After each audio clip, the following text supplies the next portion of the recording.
Welcome to Curiosity Meets the Past, a podcast for curious minds who love learning about the past.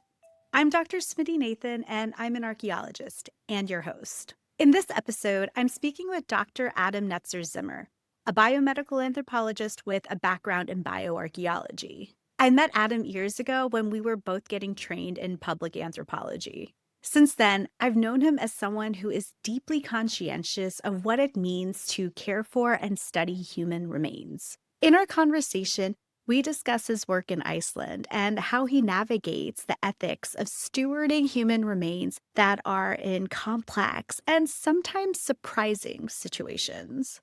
We start with the curious human remain that launched his journey in exploring what the dead still mean to the living in Iceland. When I first came to Iceland, Dr. Sarah Hoffman, who was a graduate student at the University of Buffalo, said, "Oh, I have this skull from Iceland that's now currently housed at Harvard that looks like it had some modern medical interventions, but clearly is from the medieval era. So what's going on here?" And when I looked into the history of how the skull got there, it was taken by a couple of Harvard researchers around 1906 and were brought to Harvard to basically help build up this big skull library. I really wanted to look into the history of this as well as to see what other human remains might have been circulating throughout the medical school context in a similar way, but locally here. But the problem was when I was first doing my inquiries, I was emailing archaeologists here and saying, hey, this is the time period that I'm looking at. Usually it's late 1800s to mid 1900s, which is really this peak time of physicians going and dissecting individuals for part of their medical education and then oftentimes keeping the skeletons afterwards.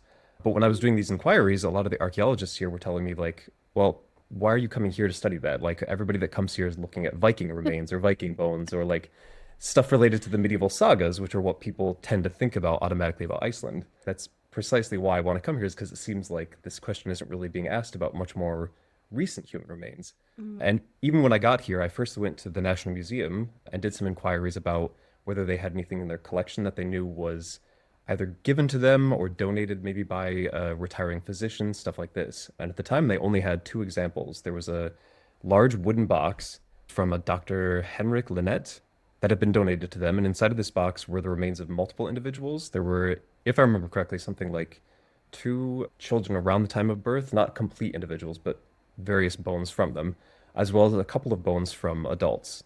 And then the other example that they happened to have was just simply a skull cap. So just like what the Pope has, the little white hat, that part of the skull removed from a person as well as their upper arm bone. And that similarly had been donated to them by a physician. But at the time, that was kind of the only examples that I had that really were looking at human remains that were being used for teaching by physicians here.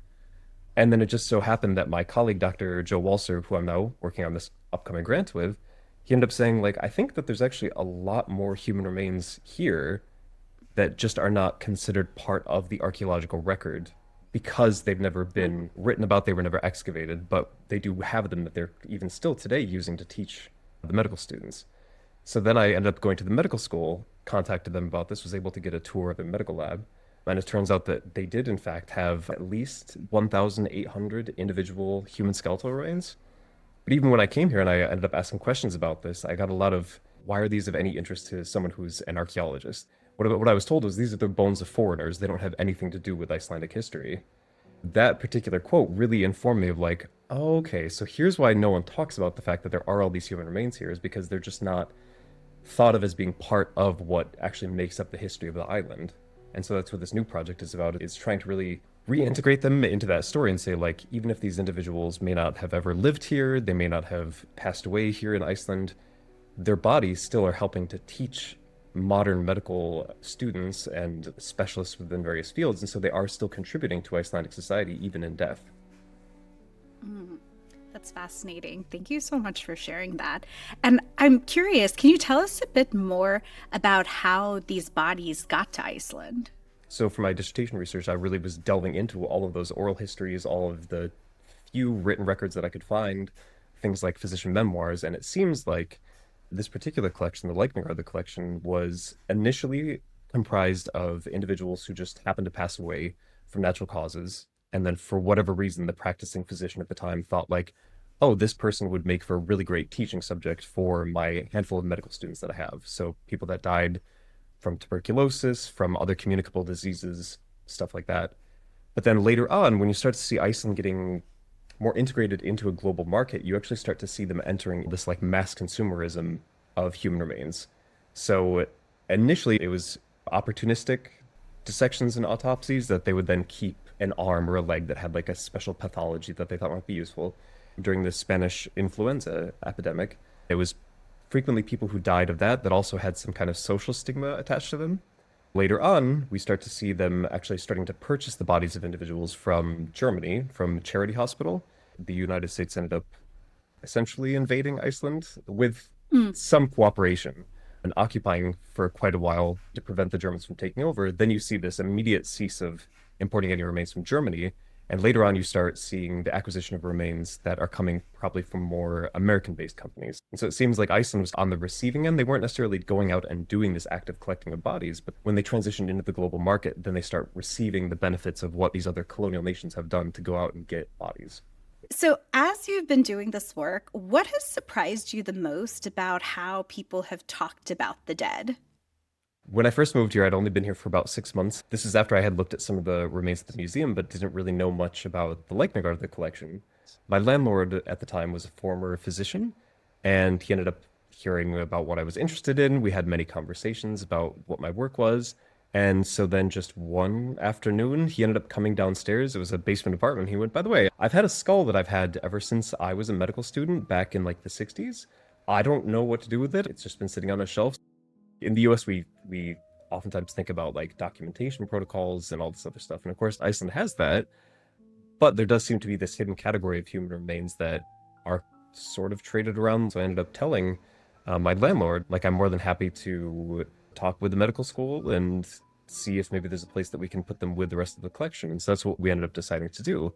It really informed a lot of my work of realizing this is how a lot of these remains got here. As you're speaking, the whole idea of ethics as it relates to human remains is just ringing through my head. And I know there's a lot of layers to ethics. So I wanted to start with informed consent. So, do you mind defining informed consent for those who might not be as aware of what that might mean? A lot of times in these historical collections, informed consent just wasn't even part of the process. There's a much bigger push these days when doing any kind of medical research, including medical research after death, to ensure that people are fully able to consent to whatever's being done with their body and to their body.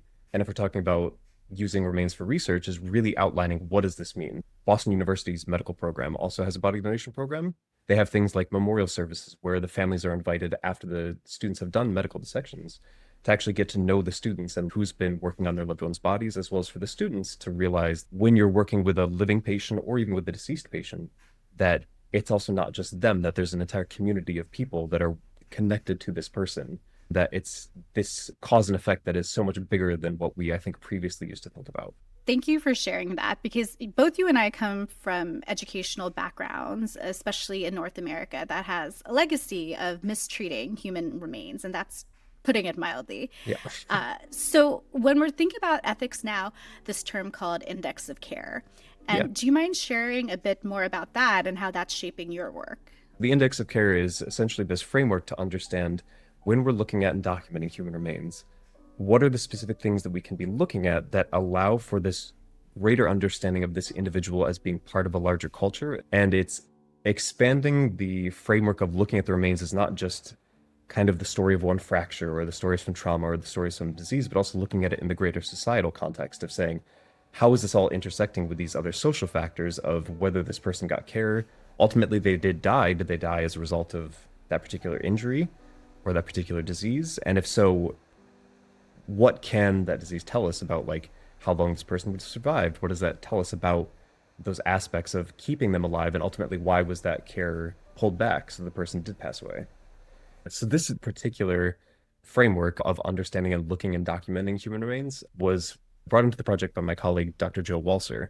A lot of his work has been about the archaeology of disability and what we can really say and should or should not say about an individual's life based on what we can see within their remains. It also informs us to make some decisions about what to do with these remains in the future as well. So looking at the full contextual history of how these individuals came to Iceland, and before they came to Iceland, how did they get to the hospital that processed them? That can also inform us about like what particular like physical interventions need to be done, but also should we consider, for example, for some remains, repatriation? Because we cannot care for them as archaeologists in a way that is the most respectful. So instead, it's time to really turn them over to whoever, based on the specific circumstances of those remains, is better suited to do that. Well, thanks for sharing that. And I think that's a great segue into your current project that you've alluded to now, and that is your postdoc. And you're expanding on your previous work through a larger project, which has multiple components. So what I do want to say first off is that our one of our main interventions, and also part of this index of care, is preventing as much loss of information as well as loss of actual ancestral human remains as possible in the process. So we're starting off the project by doing non-invasive techniques. And for the listeners, non-invasive means things like picking up the bone, looking at it. What can you visually see? What can you maybe look at with a microscope without actually having to take any kind of samples? And with this particular collection, the Leichner other collection, that's looking at things like, can we see cut marks on the bone that might indicate that this was done with a tool that would have been much more common in the 1800s for a dissection, for example, or for processing? Or with some of the more remains that we think are probably much more recent, there's different patterns that indicate something done with an electric saw, for example. So this is giving us a really quick way to try and sort out individuals and where we think their possibility of origin might have been, and doing it from the non-destructive way first, because leading into this isotopic analysis, most of this type of research is done by taking a sample of someone's tooth. So strontium, for example, comes from groundwater, and the levels of strontium isotopes vary really drastically based on what region you live in. And so by taking a sample of someone's tooth and then looking at what strontium isotopes they have and the ratio that they have, you can then compare it to these larger global maps that we have of groundwater, as well as to other individuals who have been sampled in those regions. And that can give you a better indication of this person would have been living in this greater region when that tooth was developing, because that was when they were drinking the water that put the isotope in their tooth. And so this, for us, this is important because with a collection like the ones that we're working on now, I was saying earlier that we have literally no documentation. A lot of the stuff that we know about is just based on oral histories and little clues that we can put together by doing non-destructive analysis. But that line of evidence can only get you so far if your ultimate goal is to make those even bigger decisions about what's best to do with this individual's remains. It's always a negotiation, of course, of is it really worth it in the end to do any kind of destructive analysis? Because in the end, you are changing someone's remains in a way that, again, they would have never consented to. But at the same time, if you try to plan it out in a certain way, especially with teeth, they're often considered remains that are a little bit different than the rest of the body, something that it's a little bit more okay to take a sample from, that if you're able to do that and select those individuals that you think might give you the most information, then that can actually pinpoint and say like, okay, yes, this is all the other evidence leading up to this point. Doing non-destructive stuff said, we think these individuals came from here. And so that's what we are hoping to use this for, is to actually look at, like, can we pinpoint where these people are or where they were coming from? Because up until now, just these questions really were not being asked, to the point that we have no data about any of it. I really appreciate the care that you put into thinking about which methods to use and when. Do you want to expand on that? A lot of my perspective is influenced by my PhD supervisor, Dr. Whitney Battle-Baptiste. If listeners don't know who she is, Dr. Battle-Baptiste wrote the book Black Feminist Archaeology, and she's the current head of the board of the American Anthropological Association. From her writings and her conversations and perspective in Black feminist theory, a lot of the discussion of, especially the remains in the United States, of what to do with these skeletons we have of Black women that were subjected to the same thing, lots of violence within the medical system, leading to then their bodies being kept by institutions after death. Especially me being a white researcher, I can never be separated from the fact that I am still inflicting potentially destructive research on these remains for people who never consented to it in the first place. This perspective really informed my dissertation research to come here to Iceland. I mean, now I think of myself as part of the Icelandic community because I've lived here now for 8 years. But at the same time, I also recognize that these are not my ancestors, and especially the remains of people who we think probably didn't come here to Iceland at all, that were simply purchased. It really shouldn't be up to me to make those decisions about what's best to do with their remains next, if it's best to give them back, if maybe some communities also actually prefer that they continue to be used for teaching. And for me, the first step in actually doing all of that was doing broadband non-destructive analysis of trying to figure out what can we actually know, and can we push the limits of what we can find out before we finally have to start having those really big conversations about, like, is it worth it to do this kind of a destructive analysis like the isotopes? Gotcha. Well, thank you for that. Part of your research is doing a nationwide survey, and I'd love to hear a bit more about that, what you hope to find, or maybe what you've already found out that also just sparked this interest in doing such a survey. So this project that we're starting up now, so it's my colleague, Dr. Joe Walser from the National Museum, as well as two colleagues from the University of Iceland. So Gudrun Whitehead is the head of the project, and we're also being helped out by Dagrun Jonsdottir. We're collaborating with Gudrun and Dagrun to do this nationwide survey because, especially as I was doing this dissertation research and as they were doing their own research, they were realizing that we just have never delved into this question of what do Icelanders actually do or think about what is done with human remains after death. There's lots of stories that in, for example, the Icelandic sagas, like Egil saga of like after Egil passed away, he was rumored to be this like great beast of a man. I think it was the priest who bought the property ended up finding his skull and stuck it on a fence post and was like, oh, I'm sure this is Egil's skull, and I wonder if he's like as big and strong as everybody said. So he took either a sword or a small hand axe and hit his skull with it to see if he could break it apart. But Eo's skull was so strong that it just like left a tiny little white mark on it.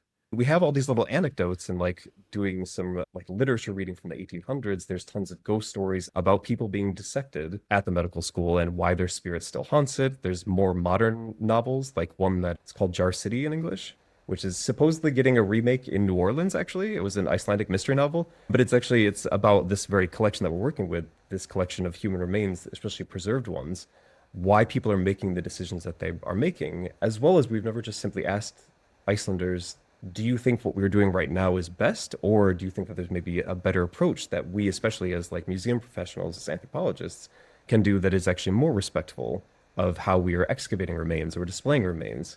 Gotcha. To that point, we've discussed human remains being in people's homes Yeah, and as a part of their households. Do you mind elaborating on that a bit?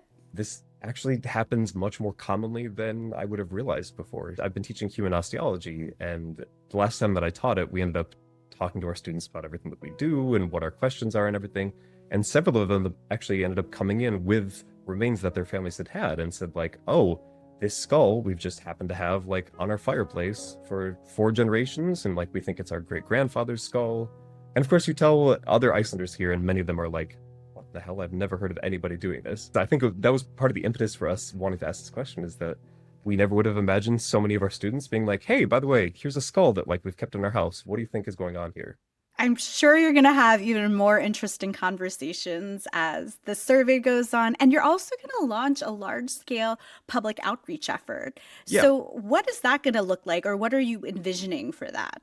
So we're still toying with some of the ideas, but for example, with this survey about human remains that are owned by the general public, one thing that we have discussed doing and we're planning to do for this upcoming grant is to turn it into an open access archive for the public. People would be able to submit stories about what the remains mean to them, what they know about it, what the history is. If they would like to provide photographs, they could include them. And we can insert that into the National Museum's archives in an open access way. One of the things that we're still figuring out the logistics of it and all the different aspects of it, but we've toyed with the idea of a bring your skull to the museum day, which we jokingly tossed out when we started to realize how many remains were here in Iceland that just have no data whatsoever about them that are being owned privately. We really thought like, would it be possible for the museum to end up just having this open day where people can come to us with whatever human remains they happen to have and allow us to help give them some insight into who these individuals were, if we can figure out why it is that they have it, or some people might just actually have the full reason of why they have it. And then ultimately also give them the decision of like, would you rather leave these remains with us as the museum to either curate, or maybe we can assist in the facilitation of reburying them in a churchyard if they think that this is maybe what's more appropriate. But trying to open up that conversation and allow the museum to be a safe space for people to come forward and say like, hey, I happen to, yes, have all these bones that I thought if I went to the police, I'd get arrested for having human bones, but I also don't really know where they came from, so maybe it's better to just give them to the museum. Gotcha. Well, in terms of thinking of safe spaces and this open access database where people can submit their stories and photos, it makes me think of some of the questions we grapple with in terms of displaying human remains. So I'm curious, how do you grapple with your personal views on displaying human remains, and how do Icelanders approach the display of human remains? My relationship with displaying human remains, I have to admit, is shaped by a bunch of different factors. When I was doing my very first bioarchaeological field school, I ended up going to Italy to work on a medieval excavation of a monastery. At the time, I also decided, before going on this, I ended up talking to my local campus priest about, like, hey, I'm going to be traveling to this monastery in Italy. I don't know that much about Catholic views on what's most respectful for the dead. So, like, I ended up asking him, which of course is not the same as actually going and talking to people in the community, but for me as an undergraduate student, it just seemed like a good way beforehand to prep myself and really get myself into that framework. All of that is to say that I think a lot of it is very, very culturally specific and also very nuanced. And you really have to take, as much as possible, an individual perspective according to each case by case basis. With a lot of the training that I did in the States, a lot of the remains that we used and still continue to use came from, again, people that never consented to the remains being used like this. And from my perspective, you have one of two options. If possible, it's always best to get in touch with the community who that individual ended up, their remains ended up coming from, and allow them to make whatever decisions are best. But it's not always possible to do this, and it's also sometimes unfair to put the onus on the community to really figure out what to do with that. And so it always has to be this dialogue of what can be done in the moment, what are maybe some remains that should be allowed for further research in very limited capacity in order to actually identify what communities they came from. And then also allow there to be open dialogue as well, in case there are some individuals, some family members, some communities that are actually like, I'd actually prefer that you continue to use them for teaching because they might teach us about health effects of inequality, or also like, we just don't particularly feel a connection with the dead. So once you pass away, and I don't really care. So if you want to use them, go ahead. And I think coming from the States, rightfully so, that particular instance, this attitude of like, I don't really care, go ahead and use them, is very much not the norm. And so I think we as bioarchaeologists tend to fall under the caution of like, we should just not show remains in any respect.